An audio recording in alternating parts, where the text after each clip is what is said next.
Wave 105, the talk of Guam. Real voices, real stories, right here at home. KGUM FM, Dedido, powered by Glimpses Media.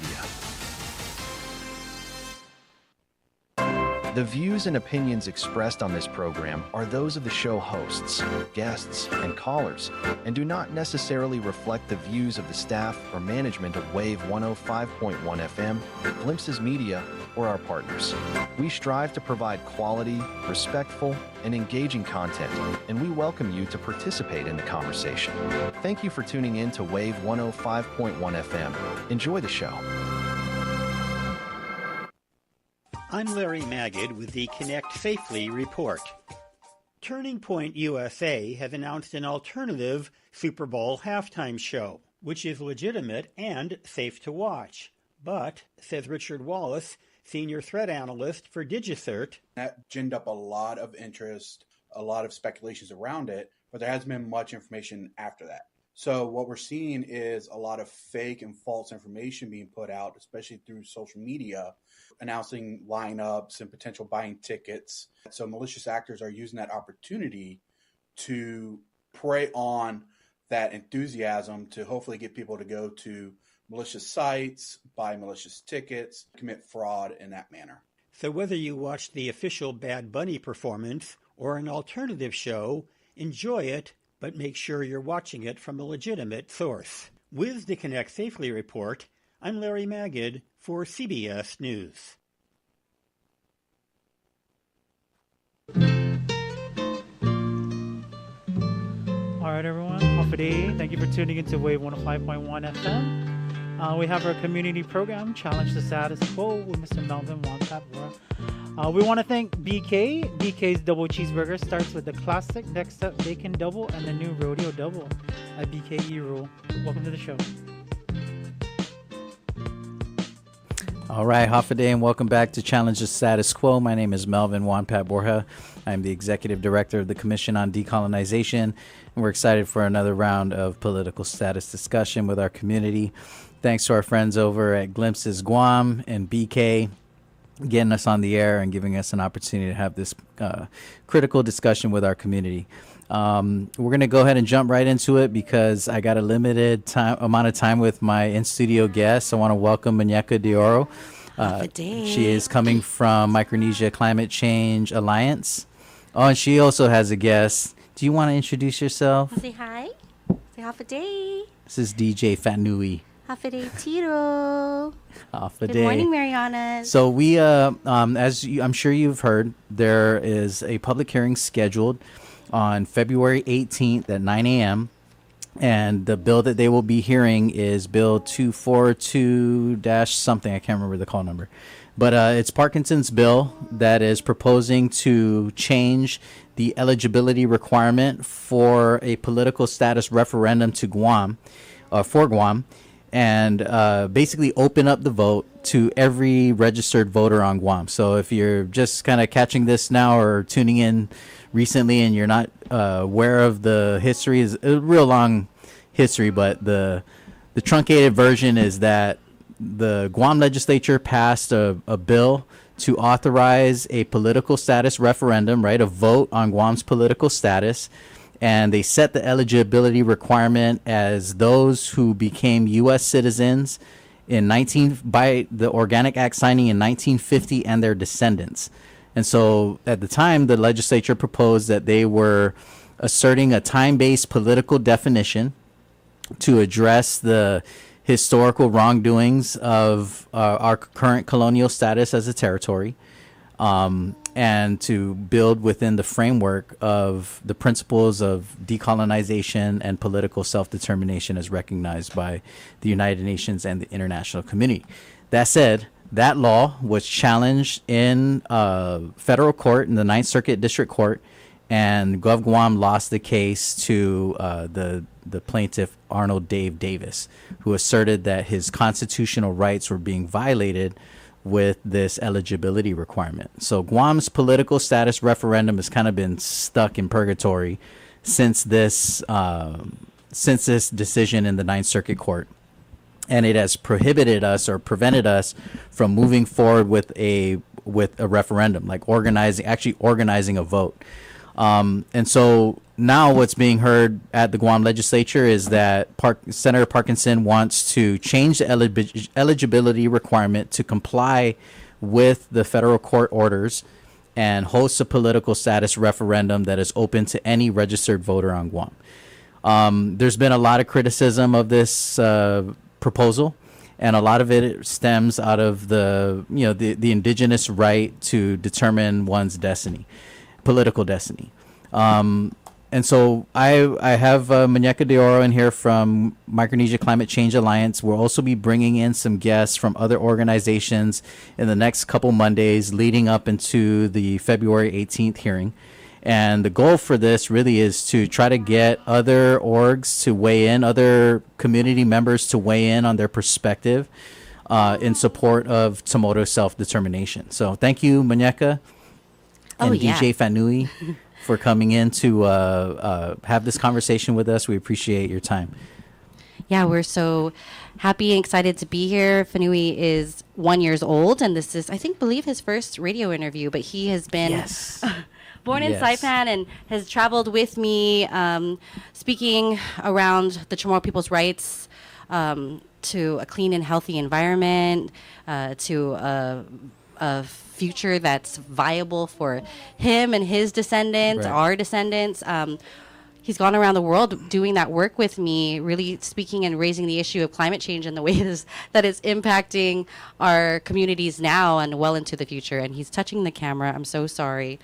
No worries. So we wanted to, I think that's a good place for us to start, in that there are, there's a clear framework for the work that MCCA does. And for some people, maybe this is an odd fit, right? Like, what does climate change have to do with Tomoto self-determination? But this was we deliberately asked MCCA because MCCA is an organization that has very clear values rooted in indigenous rights and in Tomoto self-determination and decolonization. So, first I want to commend MCCA for, taking a really kind of hardline stance on where Tomoto rights, indigenous rights fit into this wider conversation around climate change. And I have to commend MCCA as being one of the organizations that has been very deliberate, very aggressive, and, doesn't mince words about what does this work mean to kind of the greater goals of the organization.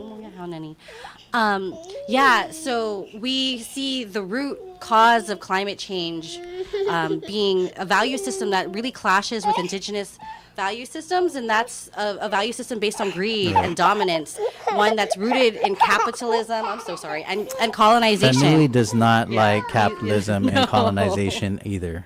And I feel you, young man. I'm right there with you.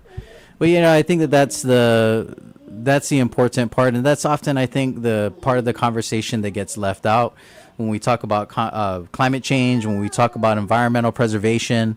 A lot of times it's laser focus on the mechanisms that lead to these impacts, but we don't often talk about what are the indigenous systems that can counter this.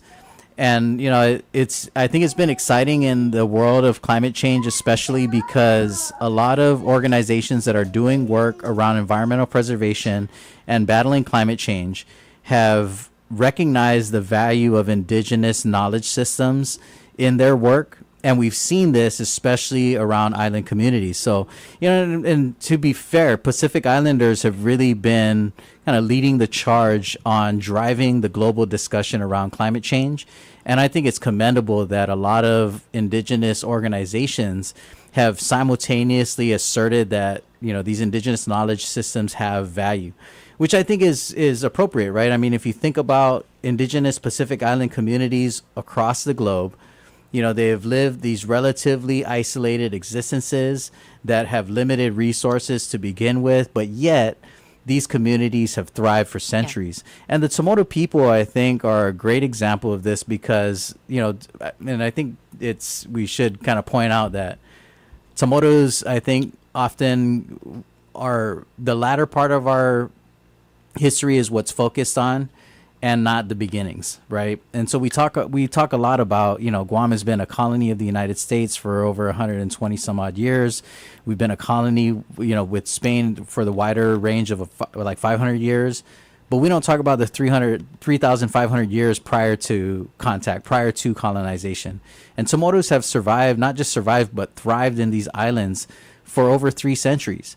So our indigenous systems, I think, are relevant and most especially have a place in today's conversation. Yeah, I was just having a conversation with an elder yesterday too. Not only was the thriving of Chamorro culture setting off the Lati period here around 2,000 years ago, not only was that a marker of evolution and just growth in the Chamorro society, but it was also a marker of growth throughout all of Micronesia, and this was something that harkens back to the hybridization of a lemai species, of the seeded duk and another lemai possibly from Palau, and how creating that one species of lemai and how it moved throughout the rest of Micronesia allowed for societies to create wonderful megalithic things like the Lati period here, and like the Nan Madal in Palau, and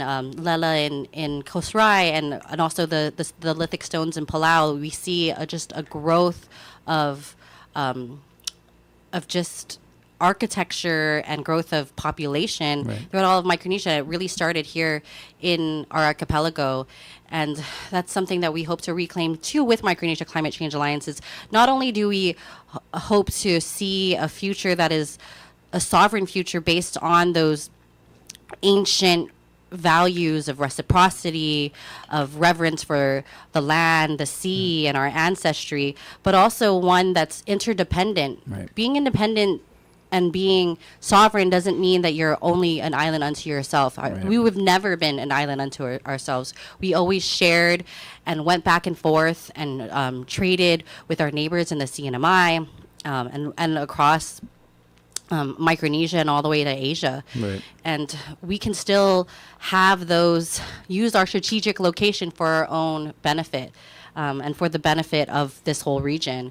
And there's so much potential and possibility in having our values lead that way instead of values that are based on greed and exploitation that we've seen have been so harmful to Mother Earth and to communities across the world. And I think that now is a special time. I've been around a lot of indigenous leaders throughout the world, and they're all really rooting into that truth and that truth of sovereignty being so important for indigenous people and for indigenous people to be leading the way. Absolutely. And we've seen these issues historically kind of come to light and galvanize Pacific nations and communities. The newest iteration, of course, is the conversation around deep sea mining.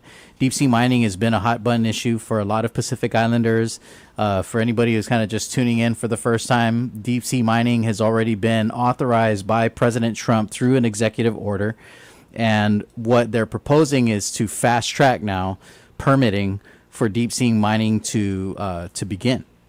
But Pacific nations all across the world have been adamantly opposing deep sea mining efforts. And a lot of it has been rooted in this, the question of sovereignty in these different nations. So, of course, there are nations that are politically sovereign in their regions or in their, exclusive economic zones.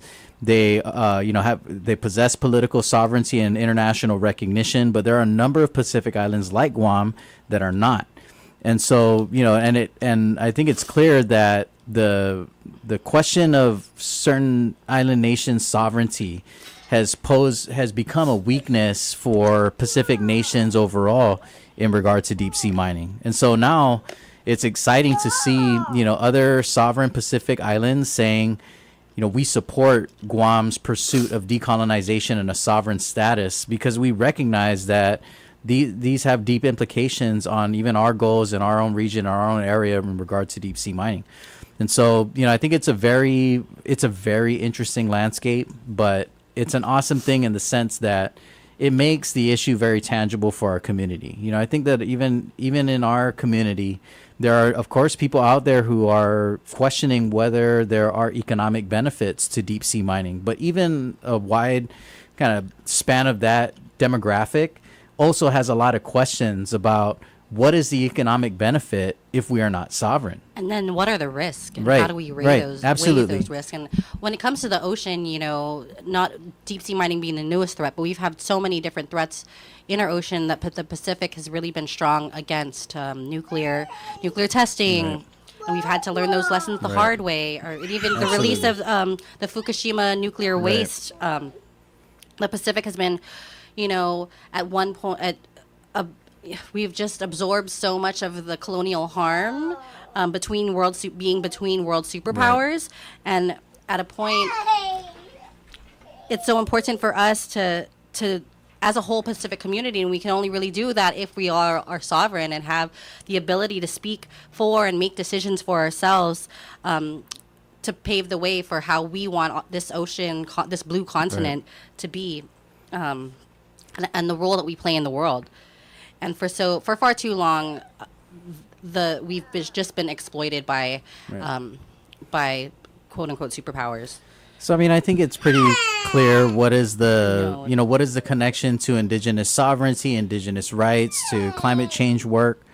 But MCCA has also come out in strong support of Chamorro self-determination. Of course, that means opposition to this recent bill proposal by Senator Parkinson. So let's just dive right in there. What is MCCA's interest in Chamorro self-determination? Why would MCCA oppose this proposal by Senator Parkinson? Why would they come out in such strong support of Chamorro self-determination? Most of our staff is mixed descent, and but all of us do have roots and a love for Guahan and the Marianas.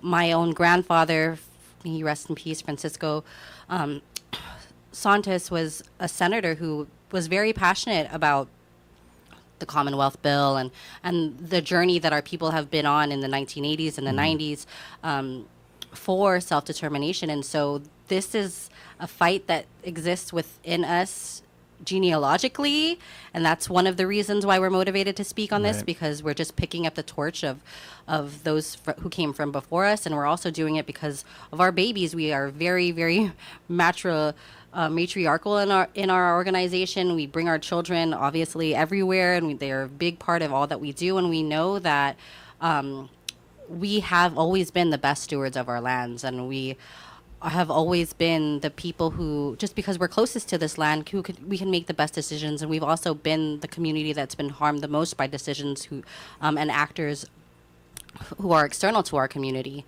Chamorro self-determination has been such a big part of my journey personally as an activist. And when we look at climate change at the global scale, it is all because decisions about waters, about lands, about the environment, and the quote-unquote resources are being made by people who don't have the interest of those lands or those resources being sustained and being taken care of. It's only for short-term exploitative reasons.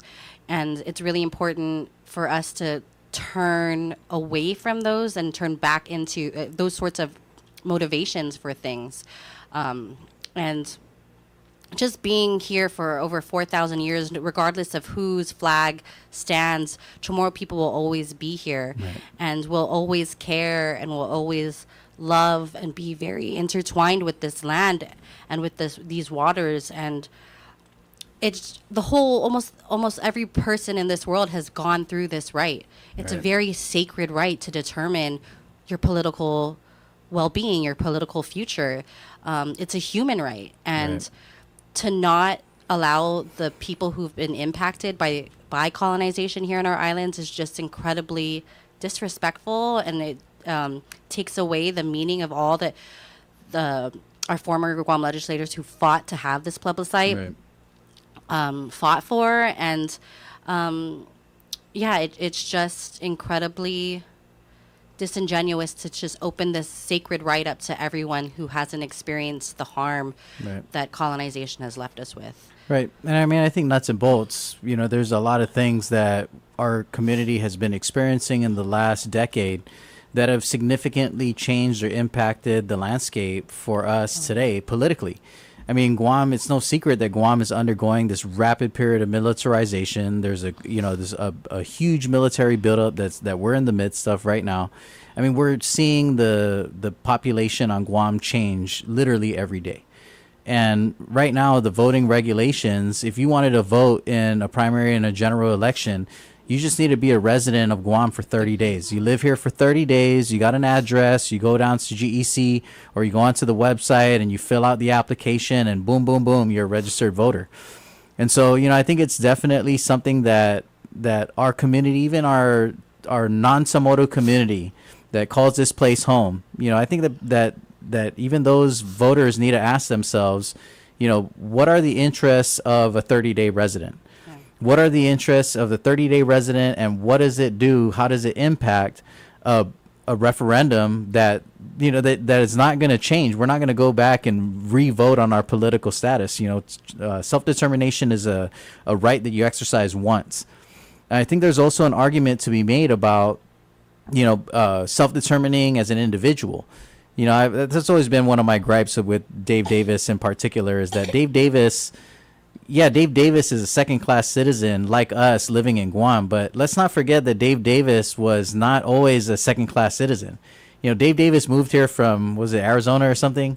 Dave Davis was a citizen with full-fledged representation in the democracy.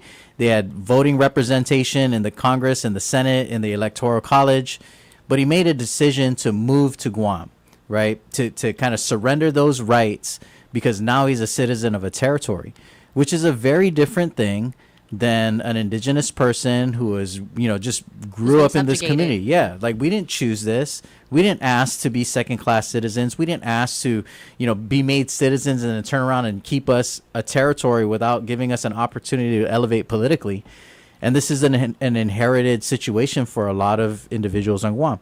That I thought was the challenge when looking at the existing law. Yes, we understand that the existing law was challenged and defeated in the Ninth Circuit Court, but we also have to recognize that the way that the law was written is copacetic in the international realm. Like if you look at the international standards, principles of decolonization and self-determination, who's the self? Yeah, there's nothing inappropriate about the way that we as a people have defined who is eligible to vote in a referendum like this, right? What we're saying is that there are a certain group of people in Guam who have been withheld, who have been denied the right to decide for themselves, who have never been asked throughout history. Nobody ever bothered to ask, what do you people want for your political destiny?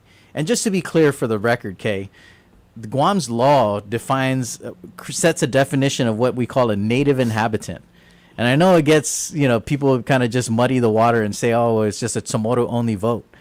But we define native inhabitant as any citizen on Guam who became a U.S. citizen by virtue of the Organic Act. So it's time-based. Right. It's a time-based political definition. Absolutely. And I think that that's the problematic part. And, I got to say also, I commend the members of MCCA, the Filipino members of MCCA, who know their history, know their heritage, and recognize that, there's a certain group of Filipinos on Guam who qualify as native inhabitants because they were also living in Guam in 1950 and were made U.S. citizens not by a vote, but by an act of Congress. And that's, I think that that's part of the importance of us being aware of our history. I also want to point out, people have been living on Guam and calling Guam home and then love Guam, have contributed to the island, who aren't Chamorro for a long time. But just because the way the original law was stated that they weren't eligible at the time, and even hopefully for the self-determination vote, doesn't mean that they don't get to help shape the future. There's going to be a role for everyone in how we actualize the decolonization. Right. And I think that that's the divisive part of the conversation, is that we often, the people who oppose defending the right to Chamorro self-determination often say that Dave Davis himself said that he wasn't doing this for him, that he was championing the rights of these disenfranchised Filipino people who live in Guam who won't be able to vote. Which I think is ironic because there's a lot of Filipinos on Guam who have come out in staunch support of Chamorro self-determination. But, you know, I think when we have the conversation around decolonization and self-determination and it turns into, oh, this is divisive, you know, this is trying to like leave people out, it's not inclusive enough. You know, I don't subscribe to that argument. And I think that that's an unfair argument to make in regard to our process because it doesn't analyze the entire process. Yes, we are asking for people to honor the rights of people who have never been asked, let them express their political wishes and desires. But once that decision is made, you know, what we do with that has to be a collective effort. Yeah. You know, should the Chamorro people, the native inhabitants, decide that they want to be freely associated, for example, free association can mean a lot of different things. And if you look even in our closest neighbors, Palau is different from RMI, is different from FSM. Each one of them have their own compact of free association that is specific to their nation, that is built for their relationship between, you know, RMI and the United States, Palau and the United States, FSM and the United States.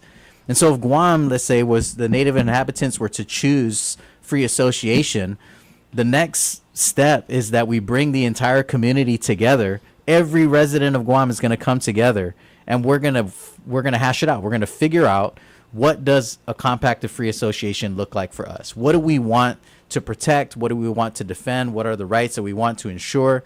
You know, what kind of relationship do we want to have as a freely associated nation with the United States? The same thing would happen if we were to choose statehood or if we were to choose independence, right? It requires the entire community to come together and flesh that out. Even in a statehood model, which is the most kind of, I guess, most predictable model, right? Is the most confined model. Every state has their own state constitution. Mm-hmm. A state, even if we were to choose statehood, we could not pass and ratify, adopt a constitution, a Guam constitution, without every single resident getting involved and having a say. And so I don't believe that. I don't believe that that we can't simultaneously defend the rights of the colonized people of Guam and also have an inclusive process. I don't buy that. I think that is absolutely possible.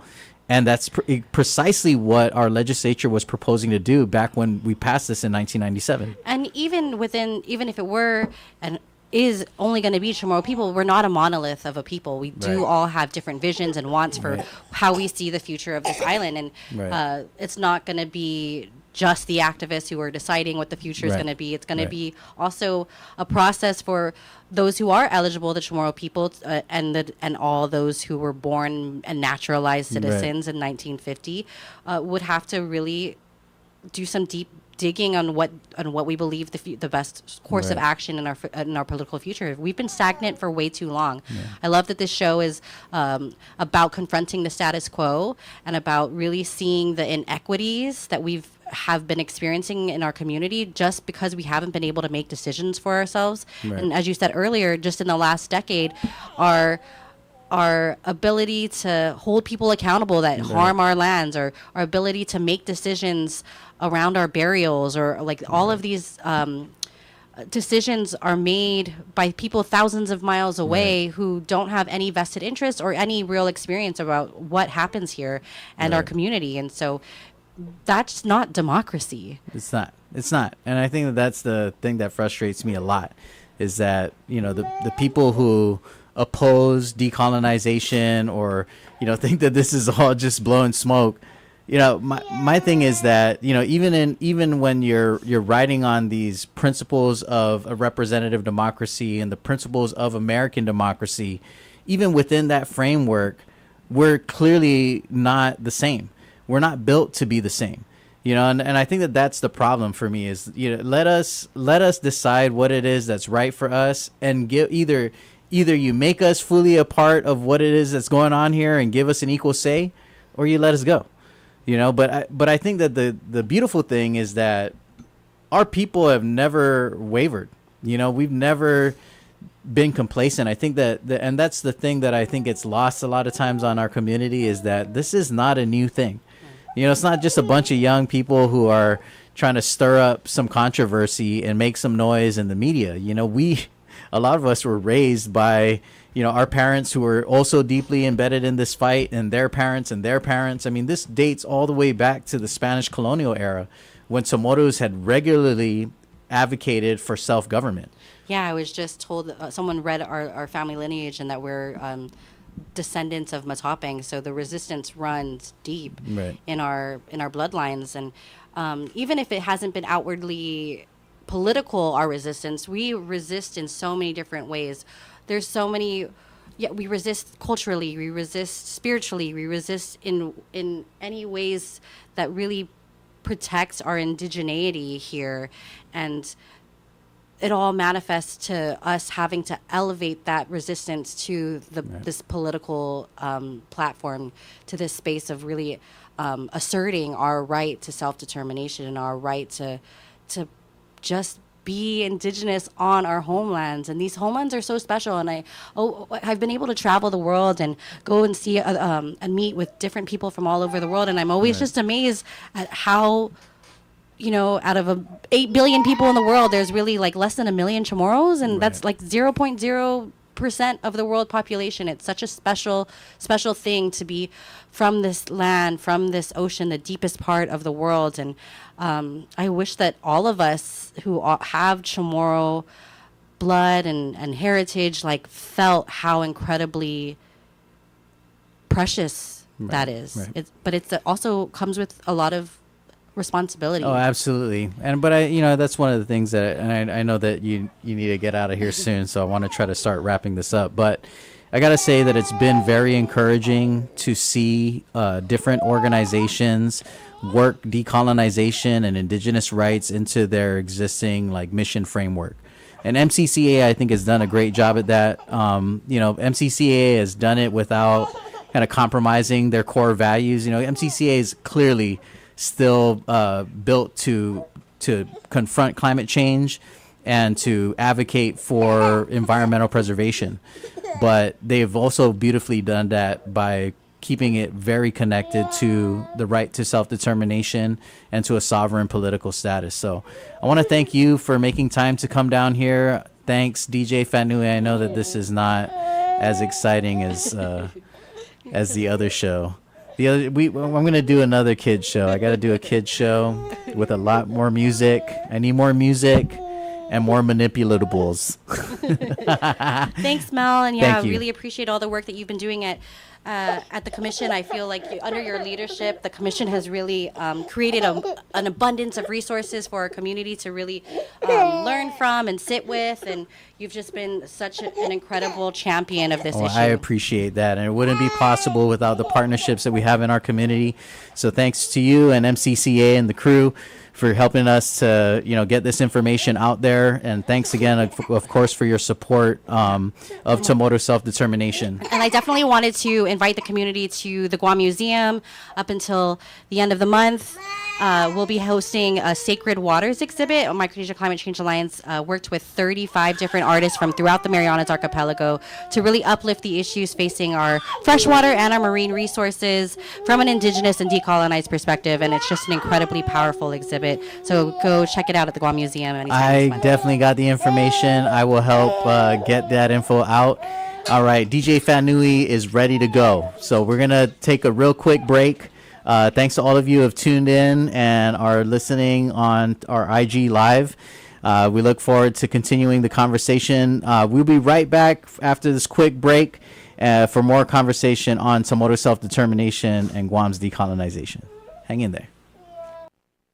Where the coffee is strong, the opinions are stronger, and the vibe is always local. Wave 105. Glimpses Media. Got something you never sent your ex but still think about? Now's your chance. Text us the message you'd send your ex today.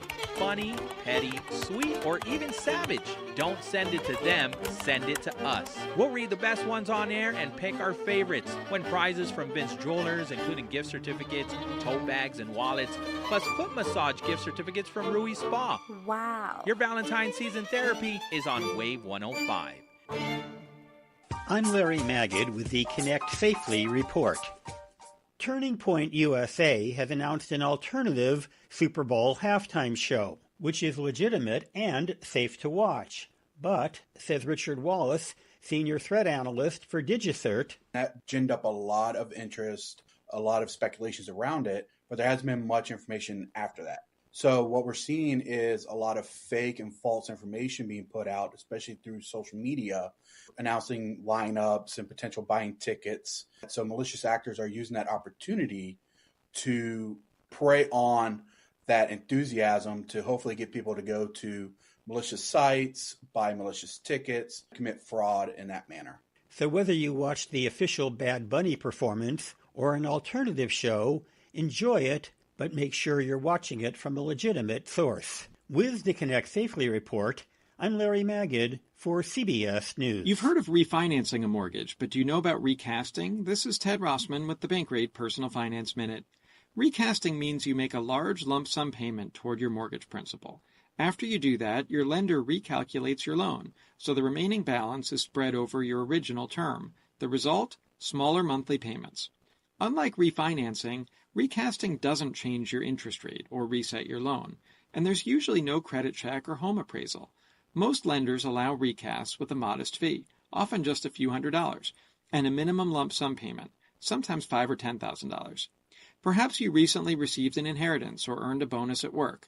If you've got a chunk of cash you don't need for other goals, a mortgage recast might be a simple, cost-effective way to ease your monthly budget without the cost and hassle of refinancing.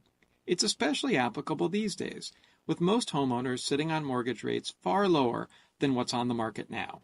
For more, check out Bankrate.com. I'm Ted Rossman. At Johns Hopkins, I'm Elizabeth Tracy. Using induced stem cells helps create models for diseases like Alzheimer's disease that can be studied in a lab. But now three-dimensional cell collections called organoids can also be developed from stem cells. Vasiliki Maharaki, a cell engineering expert at Johns Hopkins, explains. It's a 3D structure. So I can take human iPS cells and I can make neurons. I can grow them as a sphere. What we are trying to do is mimic what's going on in the human brain development. Start growing them as a small sphere floating. Then we can add different factors, transcription factors. These cells, they have this intrinsic information and they know what they are going to do. Mataraki says organoids have cell types other than neurons that are found in the brain and impact structure, function, and disease progression. So including them in studies of Alzheimer's disease helps create a better picture of what happens in the brain. At Johns Hopkins, I'm Elizabeth Tracy. Why be at the forefront of childhood cancer research? At St. Jude, we do it because every innovation we make is a moment we give to children with cancer everywhere. But we can't do it without you. Help St. Jude give children with cancer more moments. Moments that can last a lifetime. Learn more at stjude.org. You're listening to KGUM-FM, Dedi.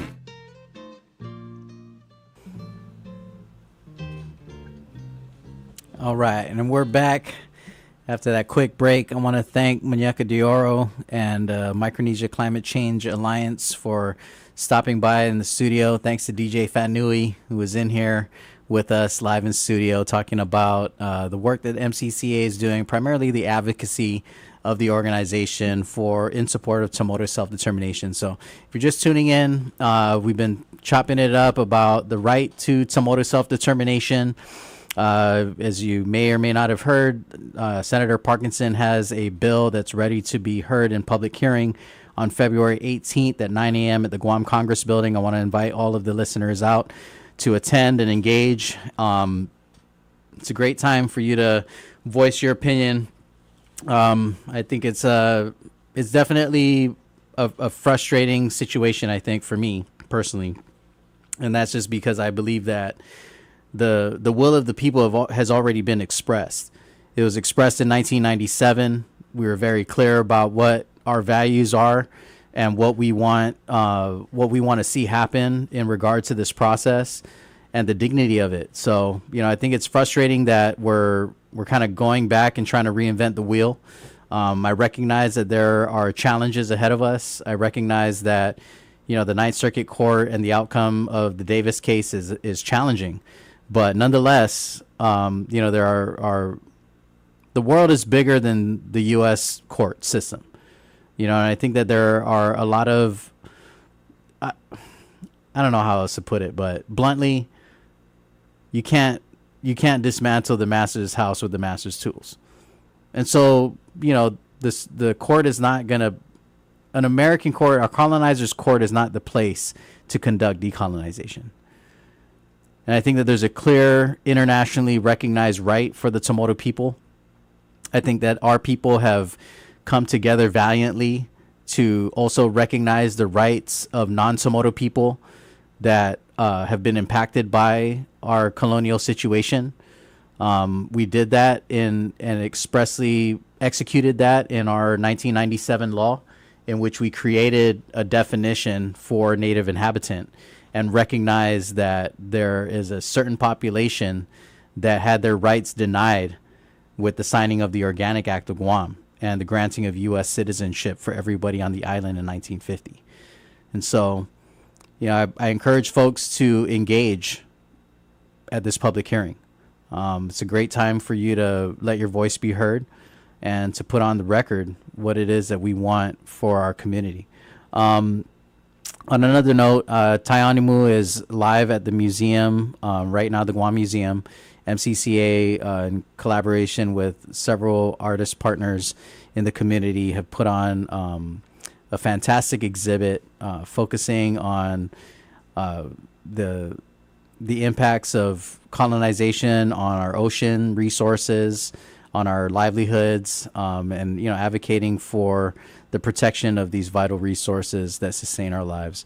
So if you have not been down to Taianimu, I encourage you to go to do so. It's live until the end of the month, and it's free. So if you want to tour the permanent exhibit, the admission fee is $3. But if you just want to see this exhibit, you can just walk right in.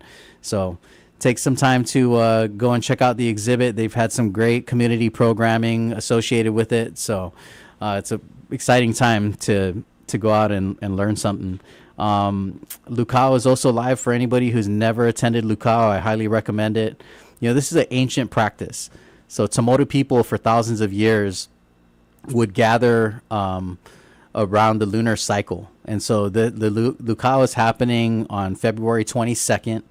They're gathering at 8 a.m. at the Umatic Mayor's office. And, every year around this time, Tomotos would gather and process to Fua Rock. And for those of you who know, Fua Rock is, said to be the place of our creation. So it's a very sacred site. And I got to commend the organizations who have been actively organizing Lukao, because, it's a cool thing to reclaim these ancient practices that are so important to our identity as a people.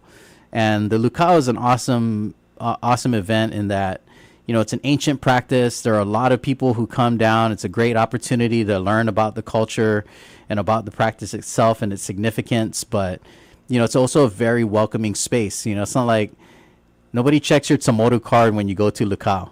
You know what I mean? If you want to participate in Lukao, then you're welcome to. And I think that's a great thing. It's awesome that historically our community, the Tomoto people, have always been a very welcoming and hospitable people. And, in a lot of situations, I think that is played to our disadvantage. But, that's also a part of who we are as a people. And it's a very, big pillar of our identity. But, so too is Inafa Malik. And I think Inafa Malik kind of gets watered down and sugar coated a little bit too much, and it turns into just like, oh, it's just things are good, right? Inafa Malik just means that things are good. But Inafa Malik is bigger than just making things good. It's also a system of reciprocity and requires that we make things right. And so Inafa Malik is also a system of accountability, right? You have to be accountable. If you have wronged somebody, then it is your responsibility to right that wrong. And healing and justice requires work. In our ancient systems, we would mediate until everyone was satisfied. that's also what Inafat Malik means, right? Is that we're going to work it out, and we're not just going to work it out so it's good for most of us. We're going to work it out so it's good for all of us. And until we're all resolved and we all feel satisfied, then our work is not done. And I think that that's a beautiful perspective. You know, if we're to take that perspective to our wider government, you know, what does it mean for the effectiveness of our conflict resolution? You know, what does that mean when we talk about political compromise, right? Trying to meet each other in the middle and trying to move forward beyond these conflicts. You know, how do those conflicts change and the resolutions of those conflicts change if they're deeply rooted in this traditional practice and perspective of Inafat Malik? So I encourage all of you to check out Lukau. It's an awesome event. You know, you can bring your kids down. It does require a little bit of hiking. You're going to meet at the Umatic Mayor's office and then transport up into the trailhead to Fua Rock. And you have to hike down through a little bit of jungle down to the coastline. And then you walk. It's a pretty easy walk around the coast, the Umatic coast around to Fua Rock. And then once you're at Fua Rock, then, you know, folks will gather and make their offerings and teach some history. It's a really cool event. Every year that I've been, I bring the kids, and it's an awesome way to not just remember our creation story, but also understand what this ancient practice means to us as a people and why we do it.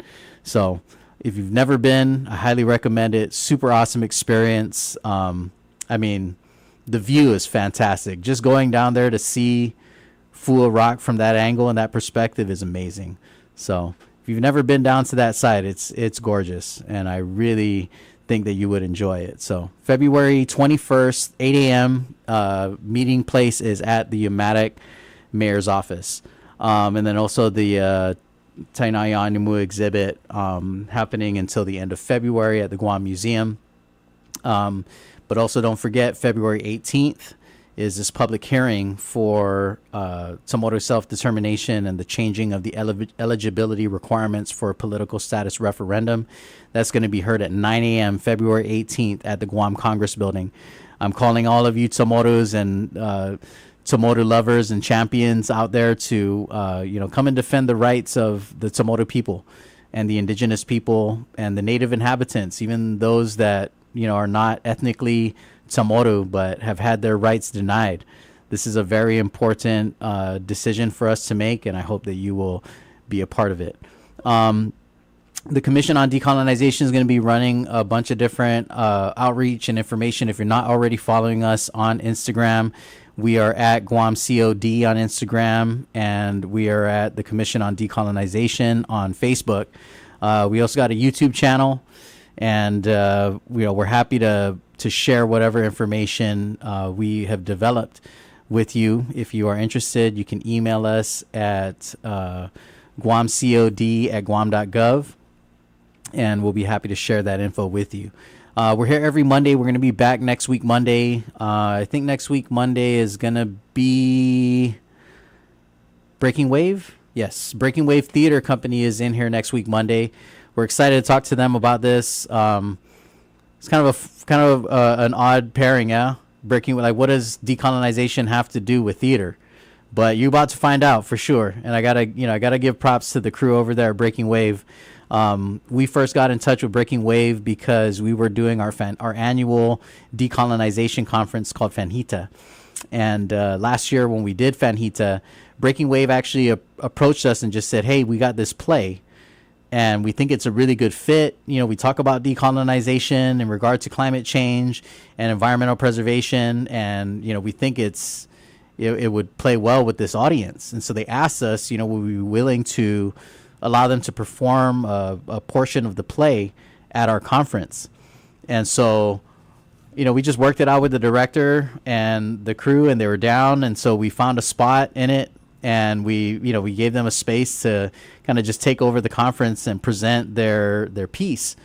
And I got to tell you that it was an awesome impact and really great feedback from the audience. A lot of people really appreciated the perspective, deliberate connecting of the dots between this issue and climate change and environmental preservation. And so, it was nice, really nice, and we were really proud of this collaboration. We felt very grateful to Breaking Wave Theater for coming through and sharing their art with us. So I'm excited to have them in the studio next week, Monday. And then I think after that, we're inviting Independent Guahan will be here the following Monday. So we're doing every Monday. We're having this conversation on Samoa self-determination. And our goal really is to mobilize people.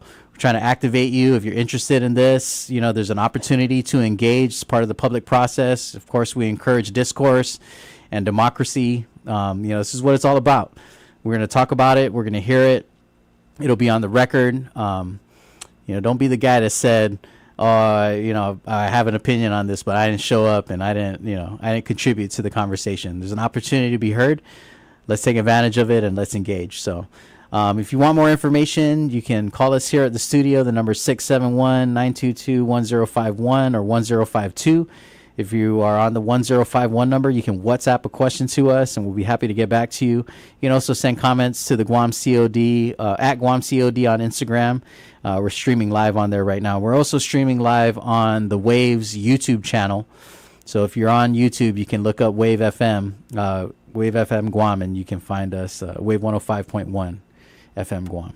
And you can find our live stream. So we are right up at the top of the hour, and I got to take a quick break for all the regular FCC station announcements and whatnot. But we'll be right back in just a few minutes. We still got another hour of political status conversation, and I'm going ham, guys. It's on. I don't have a guest, so I'm just gonna go for it. I hope that you keep it locked. I hope you've been enjoying the show. Thanks for tuning in to Wave 105.1 FM. You're tuned in to Challenge the Status Quo, and we'll be right back with another hour of political status discussion. This is CBS News on the Hour, your home for original reporting. I'm Heather Bosch. Music's biggest night gets underway in 1 hour, and as CBS's Gwen Baumgartner reports, Bad Bunny could also make history tonight. If he wins for Album of the Year, it would be the first time ever that a Spanish-language album wins in this category. It's hard to place bets this year, but I would certainly not bet against Bad Bunny. Trevor Noah returns as host for his sixth and final time. Ben Winston is the Grammys executive producer. He's super smart and intelligent, and he's a massive music fan. All 8 Best New Artist nominees are set to perform, as are many superstars, including Sabrina Carpenter and Justin Bieber. Lauryn Hill will take the stage to honor the late artists D'Angelo and Roberta Flack. The Grammys air on CBS and Paramount Plus. Democrats are demanding reforms at Homeland Security in exchange for long-term funding. They say ICE agents should be banned from wearing masks and required to wear ID. But House Speaker Mike Johnson tells Fox News, when you have people doxing them and targeting them, of course we don't want their personal identification out there on the streets. The debate comes as Congress works to pass a funding plan to fully reopen government. Democrats say the latest government files released about convicted sex trafficker Jeffrey Epstein are incomplete and heavily redacted. Democratic Congressman Jamie Raskin telling CNN, they've done no real investigation. Their entire determination has been to shut it down to protect Donald Trump. The DOJ says some information is being held back to protect victims. Parts of the U.S. from the Gulf Coast to New England are digging out after a bomb cyclone. North Carolina Governor Josh Stein. Yesterday, we had the kind of snowstorm that we don't get very often in North Carolina. We had 16 inches of snow in Lexington, 15 inches in Ocean Isle. All 100 counties experienced snow, much of it in the east. With the Winter Olympics less than a week away, athletes from around the world have begun to arrive at the Olympic Village in Milan. This skater last competed during the pandemic and its restrictions. It was during COVID, so now we're going to be, with all the crowd and the families are there, so it's going to be great. History on the tennis court. From the Australian Open. 22-year-old Carlos Alcaraz is the champ of the men's final for the very first time. He beat Novak Djokovic, who had never lost in his 10 previous finals at Melbourne Park. Alcaraz is the youngest man to achieve the career Grand Slam, having won all 4 major titles. Both men were chasing history. If Djokovic won, it would have been his 25th Grand Slam title, but Alcaraz edged him out. Stacey Lynn, CBS News. This is CBS News. Follow and listen to CBS Mornings on the go on the free Odyssey app or wherever you get your podcasts. Attention! Have you racked up $10,000 or more in credit card debt? Are you barely getting by making minimum payments? With credit card debt reaching all-time highs, National Debt Relief is notifying consumers about significant debt relief options currently being made available to help those with overwhelming credit card debt. These options may reduce a large portion of credit card debt for those who qualify. You don't need to declare bankruptcy or take out a consolidation loan, and you may only have to pay back a fraction of what you owe, even if you have bad credit.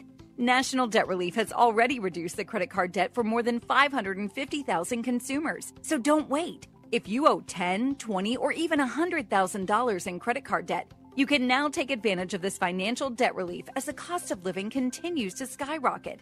To check what debt reduction you may qualify for, call 800-885-8877. 800-885-8877. Again, that's 800-885-8877. Most pet owners would do anything for their furry friends. CBS's Stacey Lynn explains. According to a new survey by MetLife, 65% of dog and cat owners say they cut back on their own personal spending so their pet can have more. 66% say they splurge on high-quality food. 40% say they spend a whole lot on new toys, and 24% say they fork out the big bucks to always have their pets professionally groomed. Stacey Lynn, CBS News. Oregon's largest celebrity turns 1 today, an elephant named Tula 2 who lives at the Oregon Zoo. Her keeper at the Elephant Care Program says the toddler knows she's the center of attention and demands it. She's busy exploring and is very curious. She's a healthy almost 1,000 pounds and will continue to grow. She's become an internet sensation. Keepers say people are looking for hope. Humans got to share her birthday with some special treats. I'm Heather Bosch, CBS News. You're listening to KGUM-FM Dedido, Wave 105.1 FM, the Talk of Guam, a proud Glimpses media radio station. Bye-bye robocalls. This is Soundbites, and I'm Alan Davidson. Nobody likes robocalls. They interrupt our work, waste our time. And in this high-tech world, there's absolutely no reason whatsoever why any of us should even have to receive them. If you're already using iOS 26, you've got a great robocall blocker built right into your phone. All you have to do is turn it on. Just go to your settings menu, tap Apps, tap Phone, and then scroll down to Screen Unknown Callers. Scroll down again to ask reason for calling and activate it. Then, when your phone gets a call from an unfamiliar number, the caller gets a robot message asking them to say who they are and the reason for the call. If they respond or leave a message, you're notified, and you can decide whether to answer. With Soundbites, I'm Alan Davidson for CBS News. At Johns Hopkins, I'm Elizabeth Tracy. Cells from your blood can be induced to return to what they looked like when you were in embryo, then can be made to develop into different cell types in the brain. That happens in the lab of Vasiliki Maharaki, a cellular engineering expert at Johns Hopkins. We can have a stem cell bank, and we can, from all these individuals that we take blood from, then we can decide what we call differentiate. We can say to the cells, now you will become neurons, or astrocytes, or microglia, so any single cell type that can be affected from Alzheimer's disease that we are studying. So different brain cell types. Maharaki explains how powerful this model is.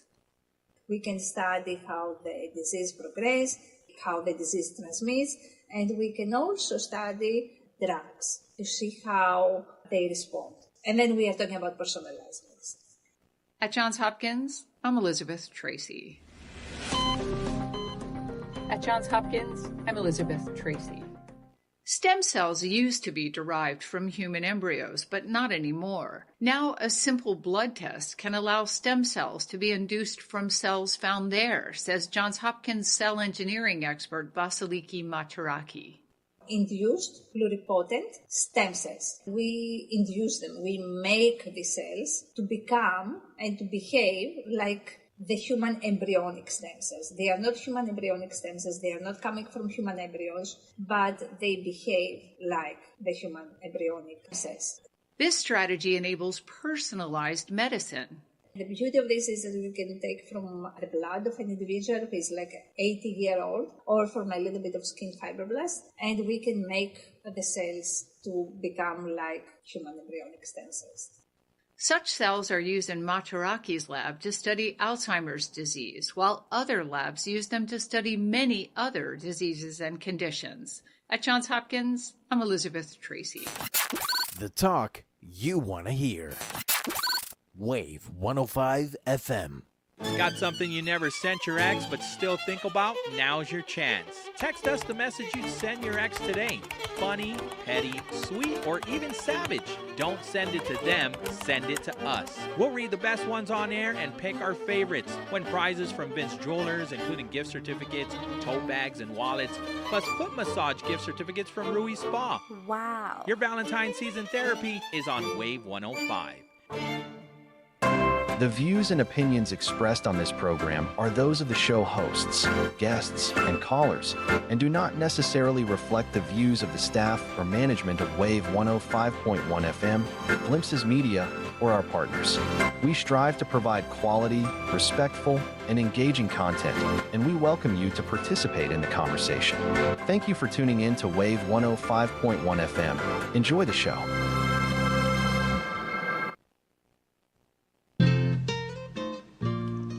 Thank you again, everyone. We have one more hour with our community program, Challenge the Status Quo, with Mr. Melvin Wampat-Borja. Don't forget, this show is brought to you by Burger King. Give the gift of taste with Burger King gift certificates, available on $20 books. You rule. All right. Welcome back to Challenge the Status Quo. My name is Melvin, and I'm here for another hour. Thanks for tuning in, and thanks for all of you who are hanging in there since the last hour. We're live also on the Guam COD page on Instagram. And if you prefer tuning in that way, you can catch us at Guam COD. We're also streaming live on the Wave 105.1 FM YouTube page. If you'd like to get involved in the conversation, the number is 671-922-1051 or 1052. We've been talking about Tomoto self-determination, the rights of the indigenous people to choose their political destiny, and this recent bill proposal by Senator Parkinson to open the eligibility requirement to every registered voter on Guam. The Commission on Decolonization is a function of Guam law. As of today, Guam law is still in place, despite the challenges brought to the federal justice system in the Ninth Circuit Court ruling. The Guam law that was passed in 1997 that created the Commission on Decolonization and set out the terms and framework for a political status referendum is still codified in the books and is still considered good Guam law. And so this new effort or attempt proposal to change the voter eligibility requirement would essentially make any eligible voter on Guam, any registered voter on Guam, eligible to vote in a political status referendum. I think on the surface, my main objection to this is that voting requirements on Guam are not very stringent. And, you know, it has to be consistent with the kind of federal standard, right? National standard. And so really all you need to do to be a registered voter in Guam is to live in Guam for 30 days. And, you know, this is a huge decision. The decision that we're going to make for Guam's political status is one that we're going to make once.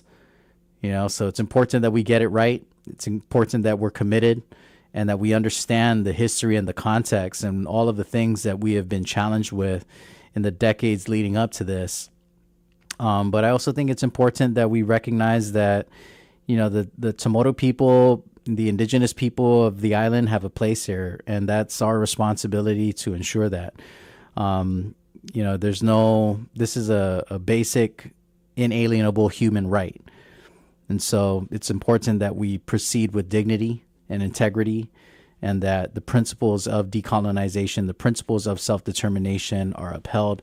That's the United States obligation. You know, the United States agreed that Guam is a colony, They put us on the list of non-self-governing territories. They acknowledge that they have that we have an inequitable relationship with the United States, and that they benefit from the exploitation of this inequitable status.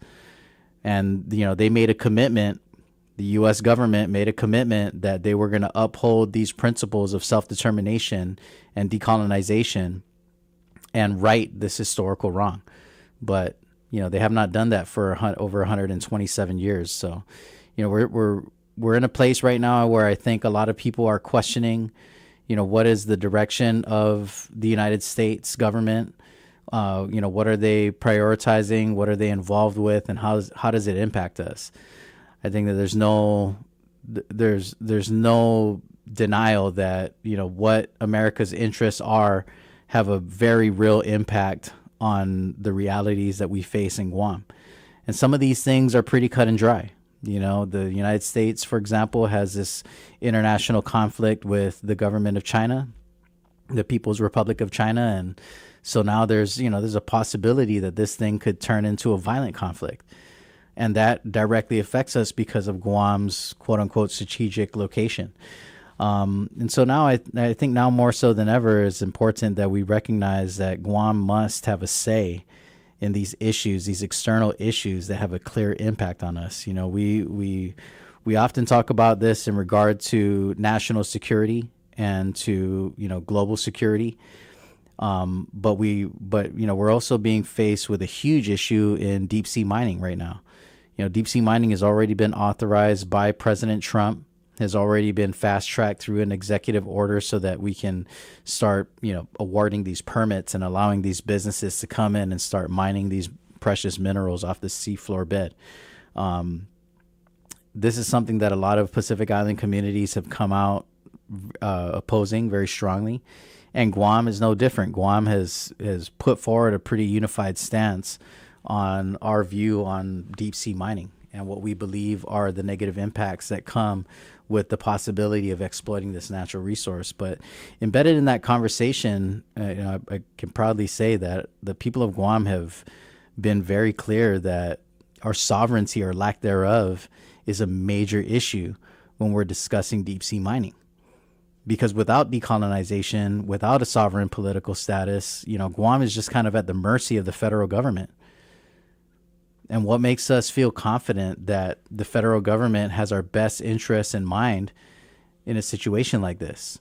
I think we already have a lot of questions about whether or not the federal government has our best interests in mind with this current situation we're facing in the military buildup and this international conflict between the United States and China, and where Guam fits in all of this. I think we've already recognized that Guam is inevitably a first strike community. Guam stands to bear a greater disproportionate burden than other citizens of the United States. And so those factors should weigh in the consideration for what is Guam being asked to shoulder and what does Guam get in return. And I don't think that has been equitable.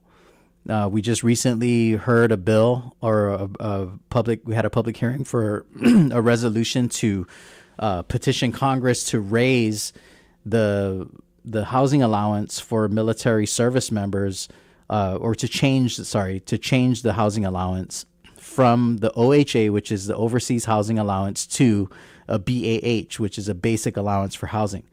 And the difference really is just in the amount.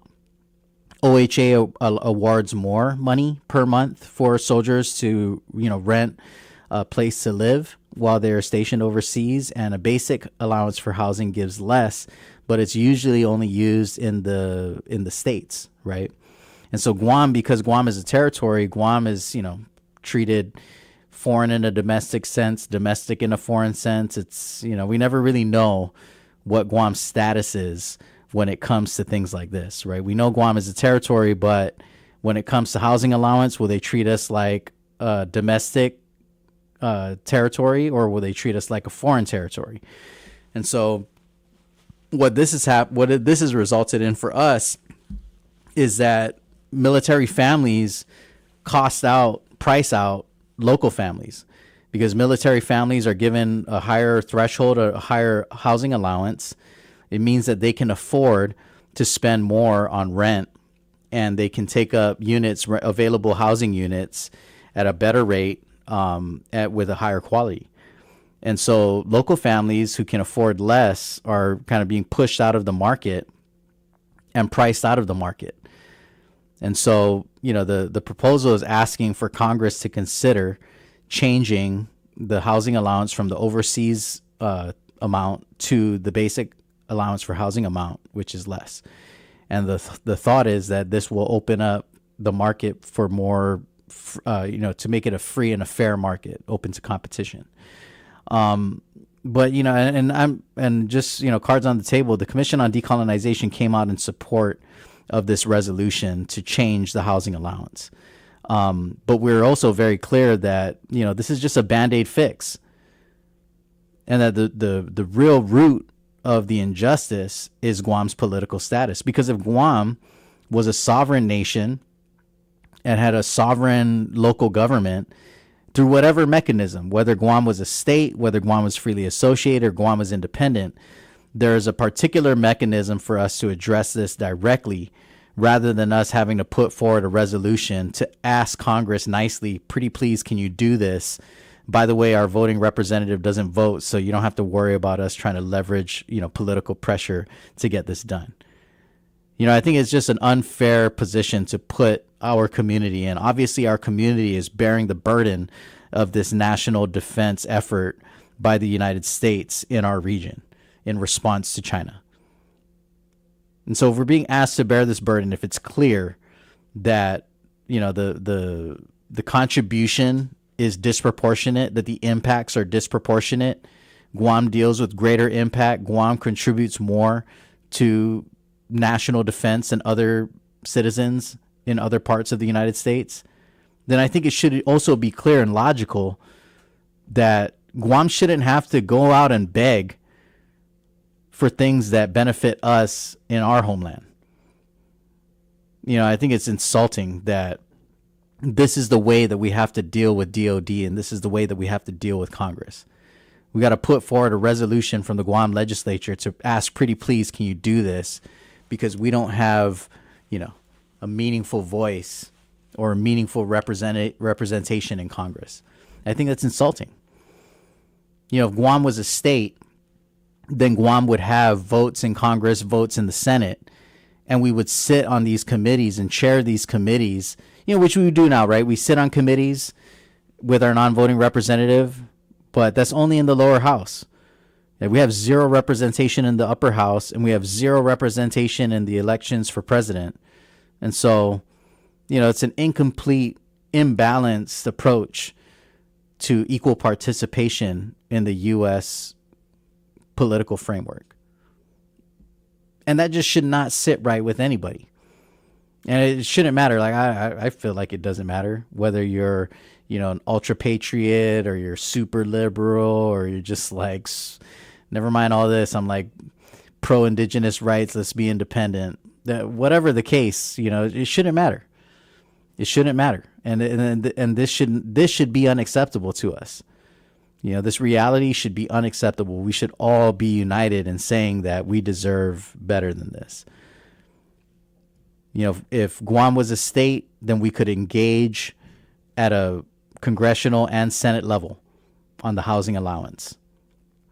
If Guam was freely associated, this would be built into our compact. If Guam was independent, then we would have a status of forces agreement, which is also a contract saying this is what you are going to do and what you are not going to do. This is what you're allowed to do, what you're not allowed to do. Nobody asks us for our permission when they want to do something here in Guam. When the military wants to do something in Guam, nobody asks us our permission. They ask us what we think about it. They ask us for our opinion. They ask us for our comment. But they're not bound to seeking our consent. They don't have to ask and wait for us to say yes before they proceed. So even in situations where we don't like it and we comment and we say, oh, we don't like that, we don't think that that's fair, they turn around, they say, well, this is critical for national security and the military mission comes first. So, tell us how we can mitigate it. Tell us what we can do to make you happy, except for not doing it, because we're not asking you that. We're asking you how can we get our way and get you off our back?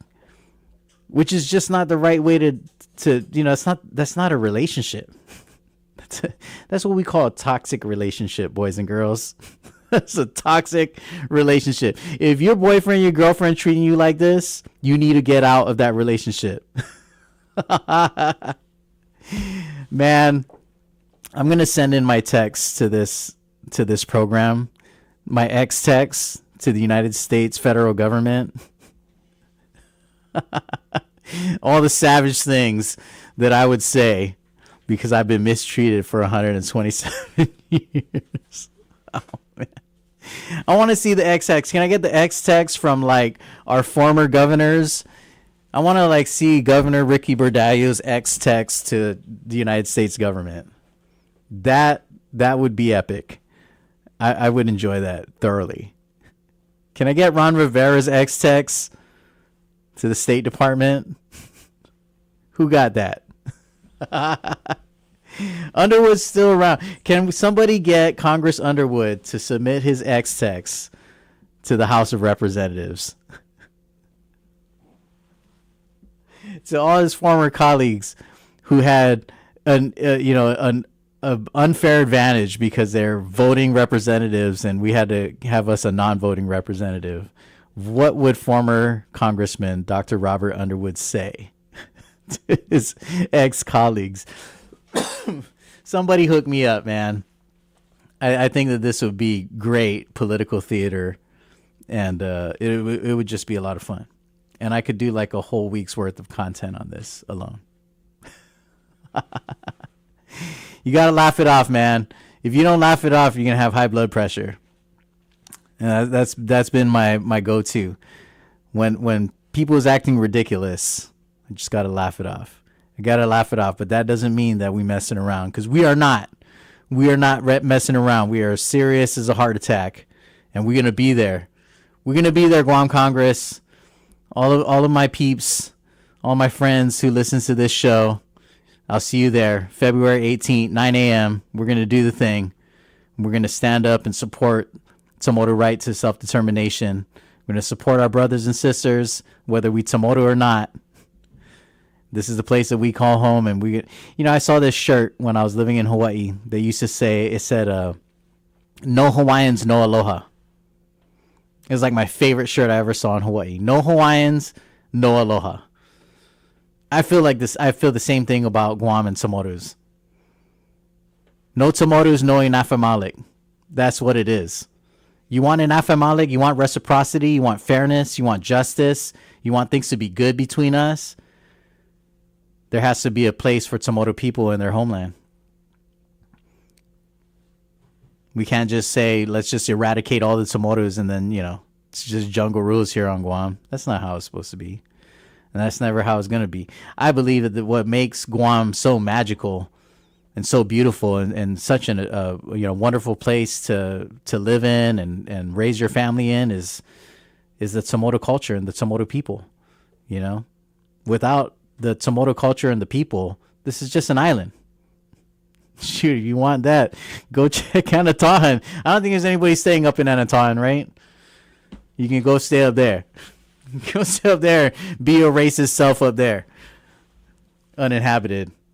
I don't know. I think that the native species there would kick you out. The native species would be like, no, we don't want you here either. It's been peaceful around here.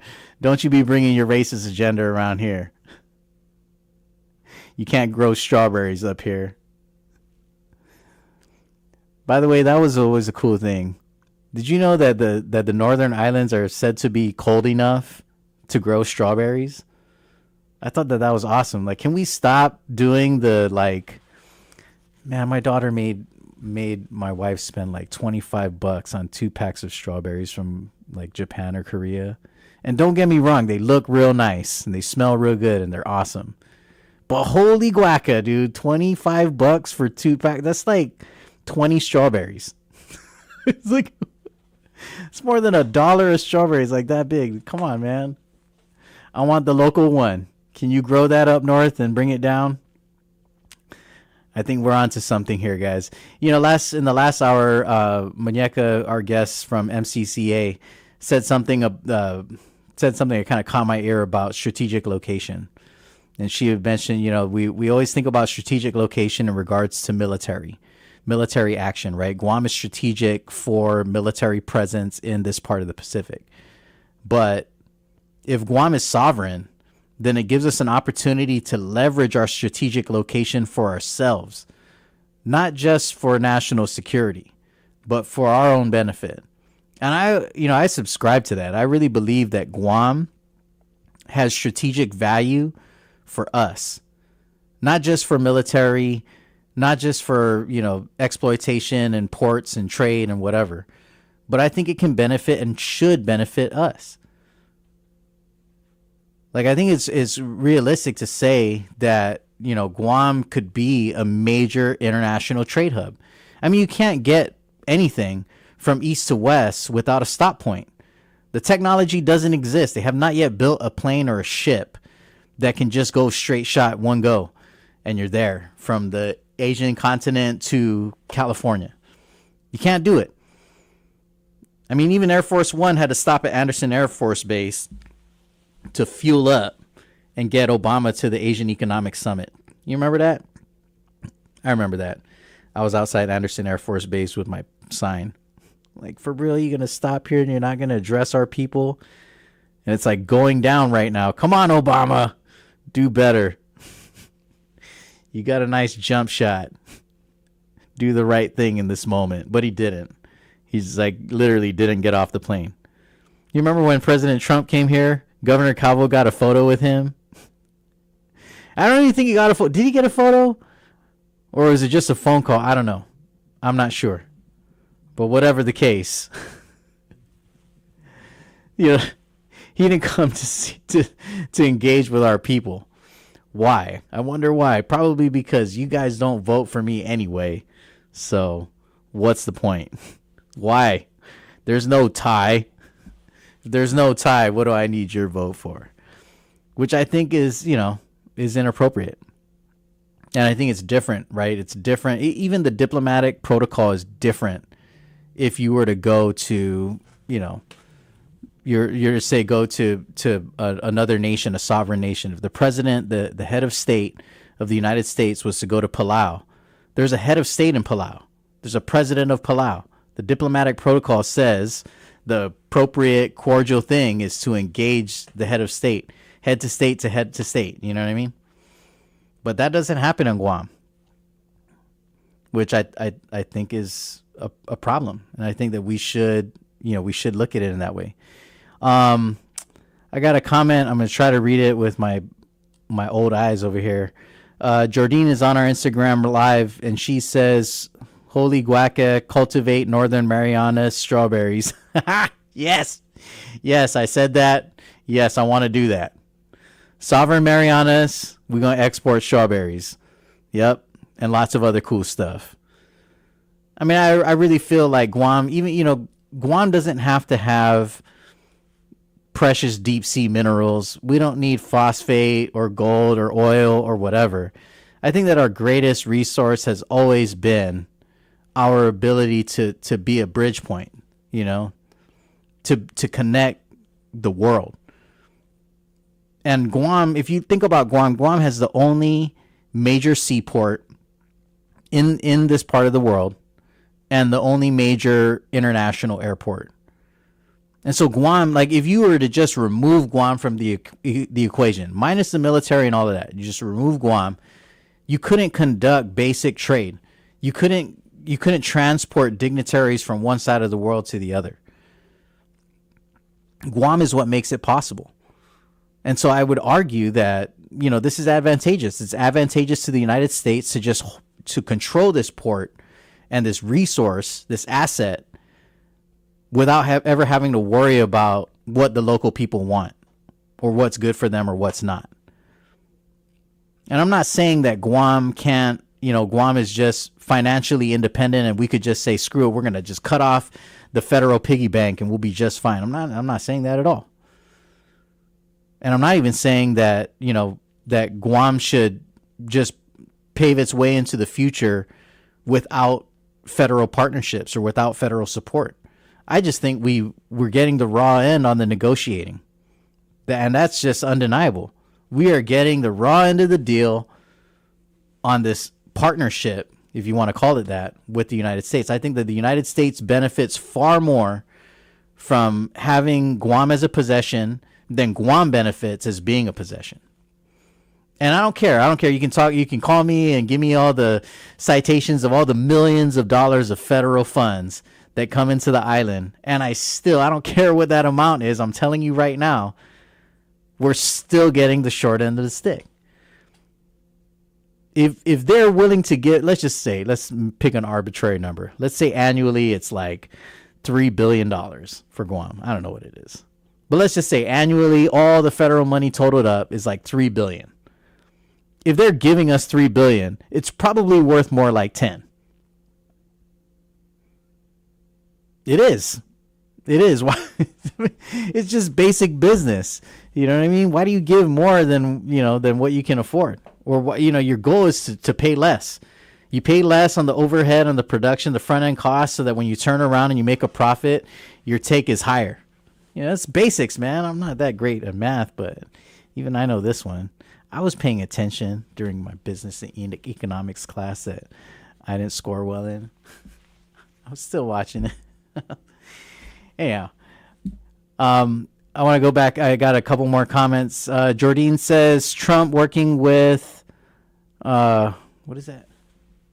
Alberta. Trump working with Alberta to secede from Canada, and all we get is this administration's lackeys, department's lackeys, reps to give us a call to inform us of executive orders. I think it's a fair statement. Regarding seabed mining, I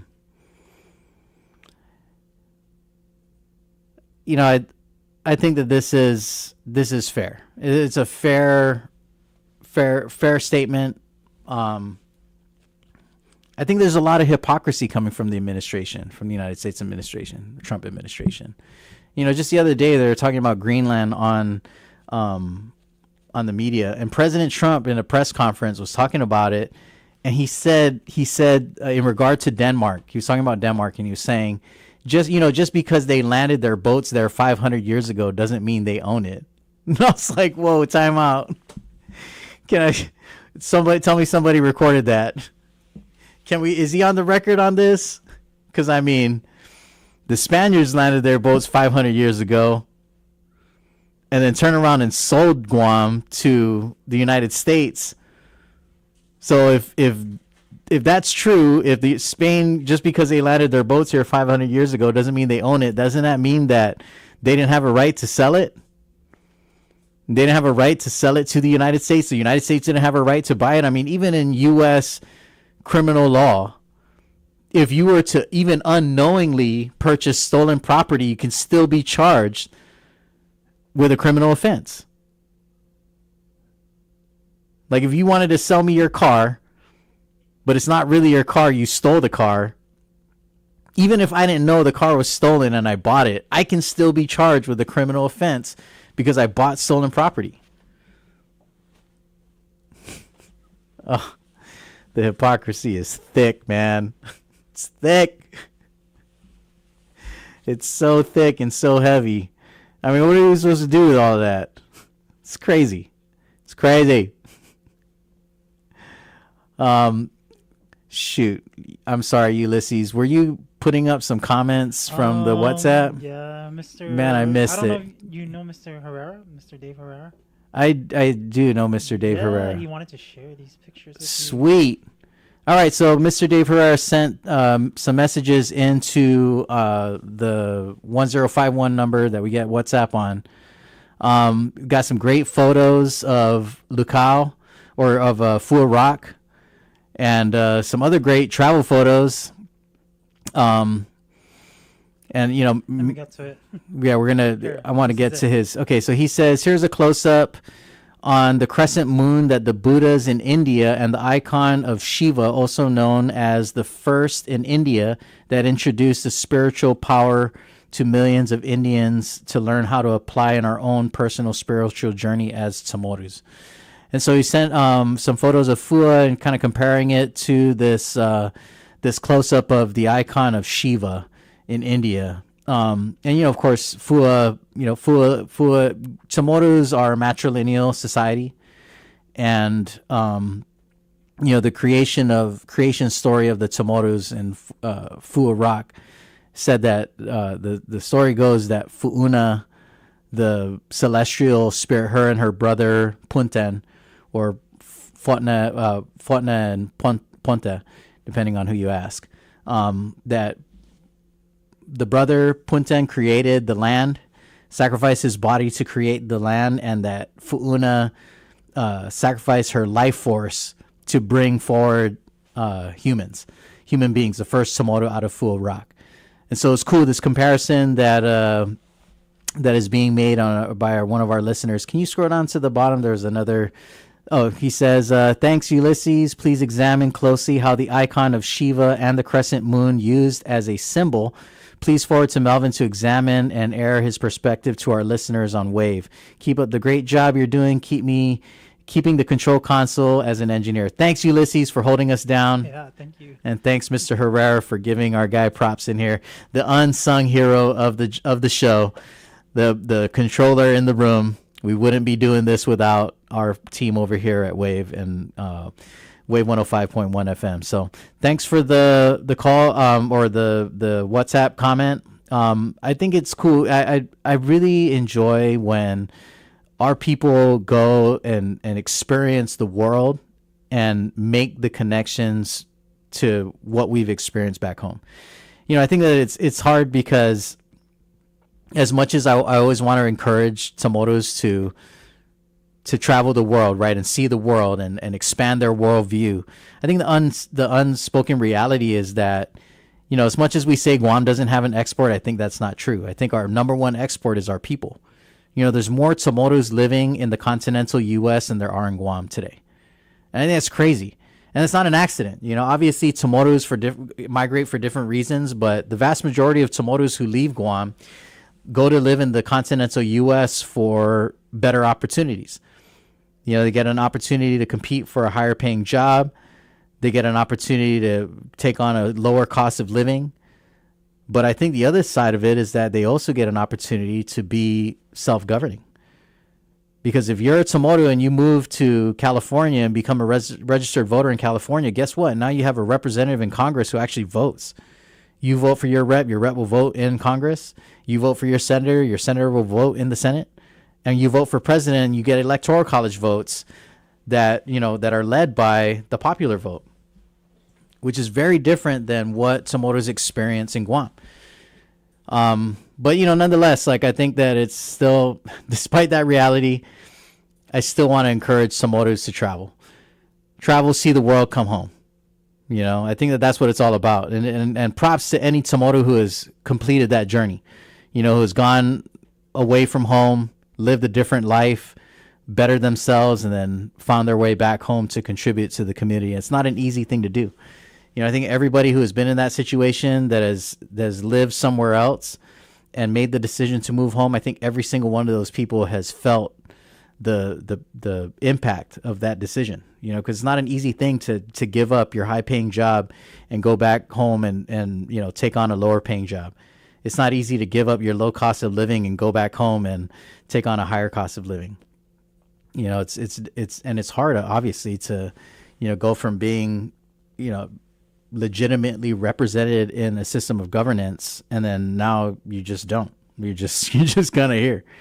Shoot, man, I heard our Congress rep on the air this morning with Patty Arroyo, and I gotta say that, it's whatever you felt about that interaction. I think the thing that kept kind of coming up to me was whenever the congressman said, well, we're going to, our job is to go in there and debate the merits of the, the budget or the bill on the floor with the members of Congress, because that's my job. I think it's commendable that the congressman is recognizing that he has a role to play and he wants to play that role. But it's just unfortunate to hear this and know that at the end of the day, your vote doesn't matter because you don't have it. You know what I mean? Like, I know what your role is, and I'm glad that you know what your role is, but I think we should always say it. I mean, even if it means that we sound like a broken record, I think we should always say it. Yes, Congressman, go and play your role, but you don't really have a role because you're a non-voting representative, and that should be insulting. We should all be very offended by that. And it's no disrespect to Jim Moylan or any of the reps. You know, shoot, if I'm being disrespectful to Jim Moylan, I'm being disrespectful to my grandfather too. My grandpa was the first rep in Congress, but I think even he knew that there are limitations to what you can and cannot do if you don't get to fully participate in the organization that you are elected to participate in. I mean, I think it's a farce. You know, I think that our voters should feel insulted. You know, why are we going out and voting for a representative and saying to the U.S. government, hey, here's our rep, here's the guy or woman that we chose, and this is who's going to carry our message, knowing that Congress doesn't want to hear your message, or at least not enough where they would give you a vote. And I think that that's just a problem, and we should always be bothered by that. It should never be enough. I mean, I remember at one point there was a proposal to try to, I can't remember if it was, I think it was Congressman St. Nicholas who was trying to get Congress to authorize a non-voting representative in the Senate. And I was just like, well, yeah, it's great to get access to the Senate, but are we really going to do this? Are we really going to get us another non-voting rep? I mean, are we not insulted enough by the first one? And that's why I say I feel like we're just spinning our wheels. You know what I mean? If we're going to go after a non-voting rep, why can't we just go after a voting one? Why are we willing to settle on a non-voting rep? I'm not. Not good enough. Even if the United States came in today and said, well, we'll give you a voting rep in Congress, we'll give you a voting rep in the Senate, and we'll give you electoral college votes, but we want you to remain a territory, I would still say no. No, absolutely not. Either we're going to be full and equal members, or we're going to be something else.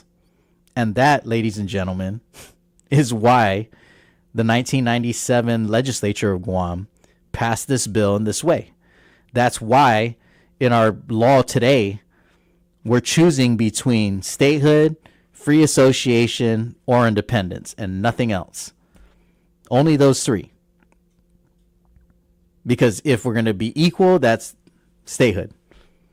And anything less than that, then the only fair thing, the only beneficial thing is for us to either be freely associated or independent. And that's it. There's no in between. There's no Commonwealth, because Commonwealth is not a fully self-governing status.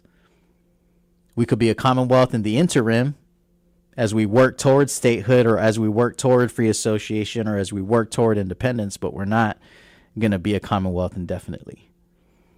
And I think that ship has sailed too. I think that the writing is on the wall for anybody who thought that Commonwealth could ever truly be self-governing. I think even our brothers and sisters in the CNMI have recognized that. You know, if you read the history on the pursuit of Commonwealth for the CNMI, all the sentiment coming out of the leadership of the CNMI seemed to think that what they were getting was a full measure of self-government. I mean, it's even in their covenant, right? That we're going to be self-governing. But I think that they realized, you know, as they went through it, that that's not exactly what they got. And they still have an inequitable relationship in which one party benefits more than the other. And that's just not a good relationship, guys.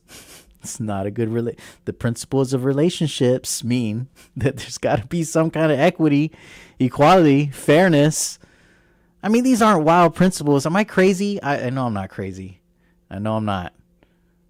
And if I'm crazy, then let's crazy it up. Because I'm just saying, I'll take that. I'll be crazy if it means I get fairness and equality. Cool. You can call me whatever you want.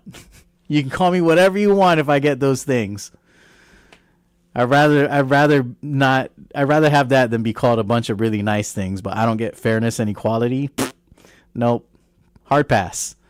Hard pass. No bueno, Your Honor. I cannot accept the terms of this agreement. And I think that's also at the heart of why we have so strongly advocated for Chamorro self-determination. Why we oppose Senator Parkinson's bill is that it does not bring us closure. And that's what we need. We need closure. Obviously, the people of Guam, the Chamorro people, the indigenous people have been suffering at the hands of our colonizer. It's undeniable. No matter how you feel about it, the Chamorro people have been asked to sacrifice a lot. And what they have gotten in return has not been equitable. It has not been even. It's not been fair. It's not, it's clearly imbalanced. And so if we're going to move on, we're going to move forward together. We need closure. We need to heal these wounds of the past. How else are we going to do it than by committing to restorative justice?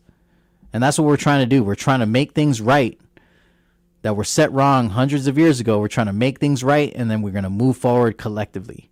And I really believe in our community. I believe in our community's capacity to do that.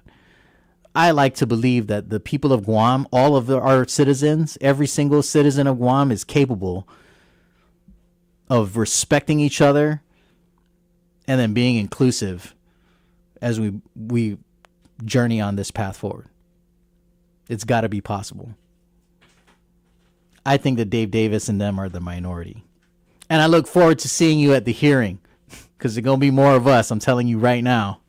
There are going to be a lot of us. There are going to be a lot of us, and there's not enough seats in that public hearing room. Legislature need to shift this.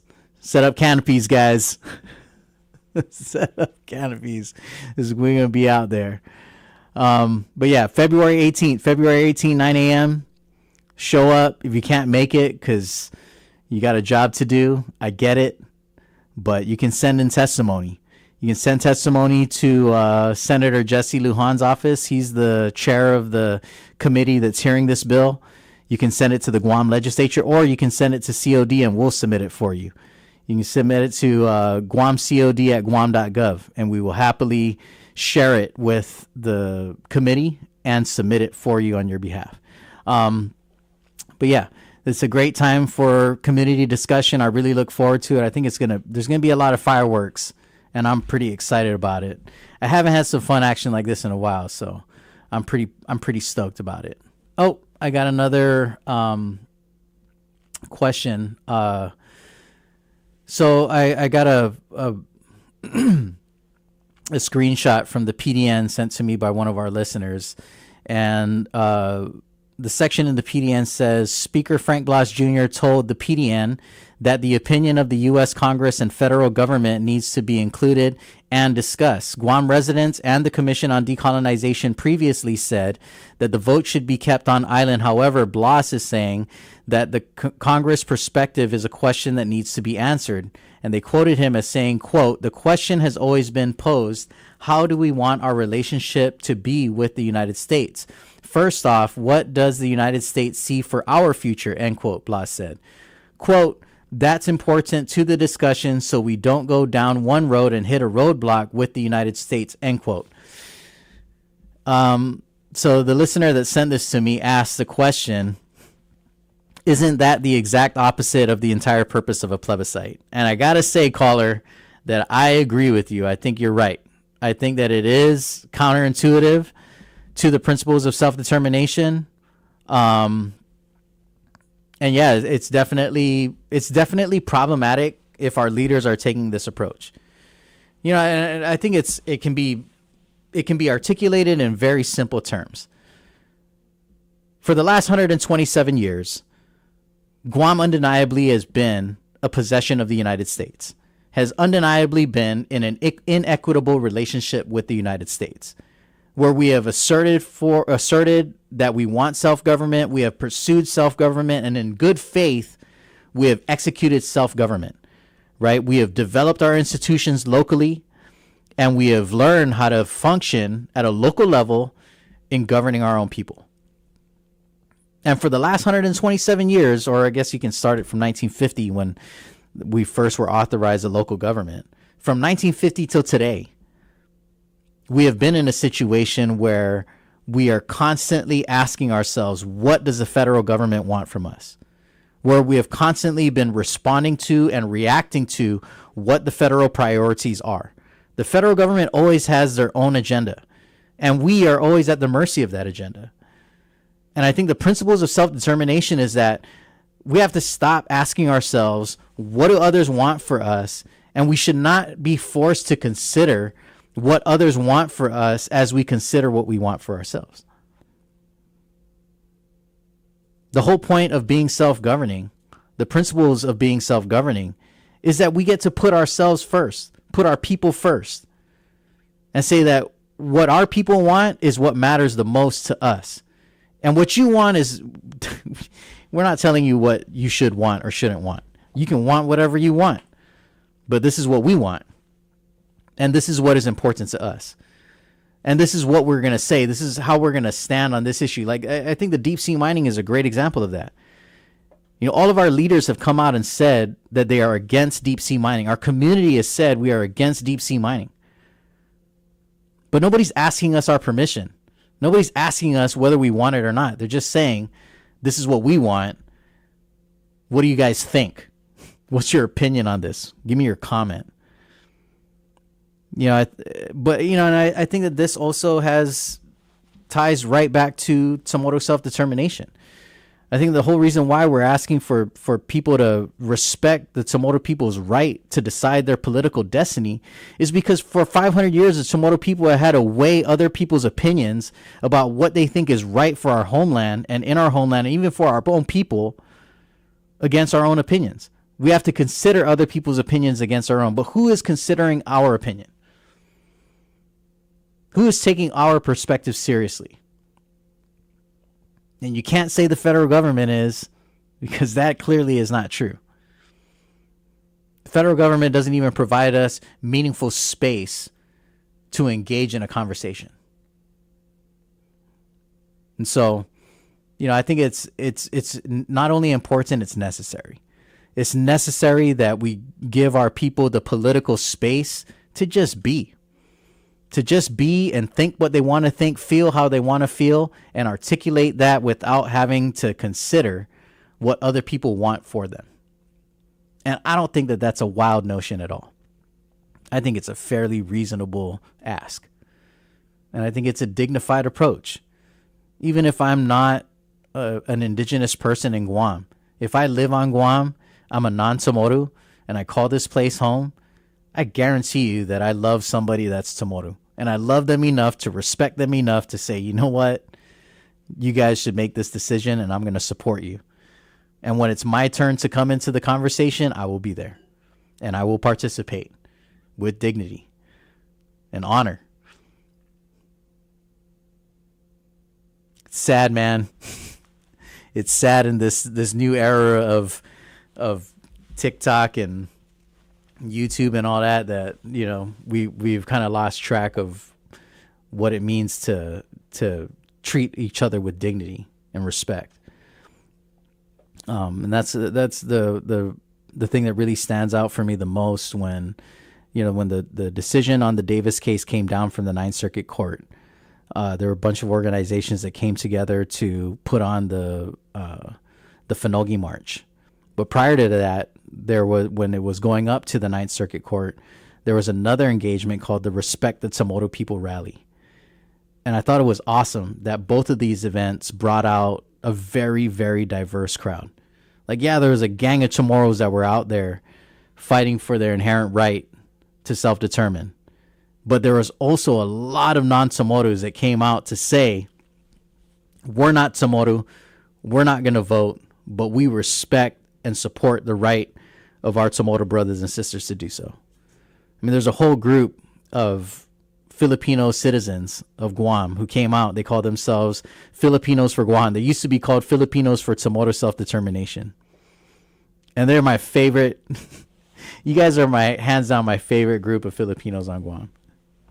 Especially because Dave Davis used to come out and say, oh, I'm not doing this for me. I'm doing this to champion the rights of all these disenfranchised Filipino people on Guam who won't be able to vote in a referendum. And I was like, who are all these disenfranchised Filipino people you speak of, Dave? Where they at? I want a list of names. Because I know all these other Filipino people that are super game for this, who are proud of the Filipino right to self-determination, proud of the Filipinos' independence, and are here in solidarity standing with some other people. I respect that. I super respect that. And I've dealt with a lot of other citizens of Guam who are, ethnically Chukis or Palauan or Marshallese or Yapis or Kasrayan. And all the people that I've spoken to have all said the same thing. Look, this was a sacred act for us in our home nation, for our people. And even though, I grew up here and this is my home, and I don't plan to go back to Chuk or Yap or Palau or wherever, like this is where I'm going to be. They still respect the people's right to make that decision themselves. And I think that that's important. Anyway, my hour is just about up, and I've been standing on this soapbox for like 2 hours. I don't know if the soapbox is going to hold me up anymore, but if it's not, we're going to build us a new one, and we'll have it ready by Monday morning. So we'll be back next week, Monday, from 10 to noon, same bat time, same bat channel. We'll be bringing in Breaking Wave Theater Company as our in-studio guest. I just want to remind folks about some of the things that are coming up. If you have not seen Tainai Animu, the exhibit over at the Guam Museum, it's live until the end of the month. I encourage you to check it out. Also, if you're interested in participating in Lukau, it's happening on February 21st. Gathering time is 8 a.m. at the Umatic Mayor's office. Fantastic event, and I encourage you to show up. Last but not least, most importantly, February 18th is going to be the public hearing on Senator Parkinson's bill to open up voter eligibility to every registered voter on Guam for a self-determination plebiscite. That's going to be held at the Guam Congress at 9 a.m. I encourage you to submit written testimony before that date, or show up at the hearing and let your voice be heard. I want to thank everyone who was tuned in this morning. Thanks to all of our listeners on the Instagram Live. And of course, thanks to my friend Ulysses for holding us down on the boards. I appreciate you, man. Thanks to everyone who commented and chimed in on the conversation. We look forward to hearing from you next time. Until then, have a great day, Guam, and we'll see you at the hearing.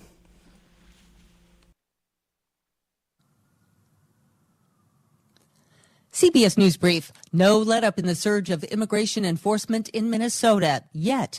CBS's Ian Lee explains. Trump's border czar Tom Homan has suggested the administration could reduce the number of immigration enforcement officers in Minnesota, but only if the state and local officials cooperate. Mayor Eileen Higgins spoke on CBS's Face the Nation about how immigration enforcement is affecting Miami. And this enforcement in our Nicaraguan community, our Hondureño community, our Venezuelan community,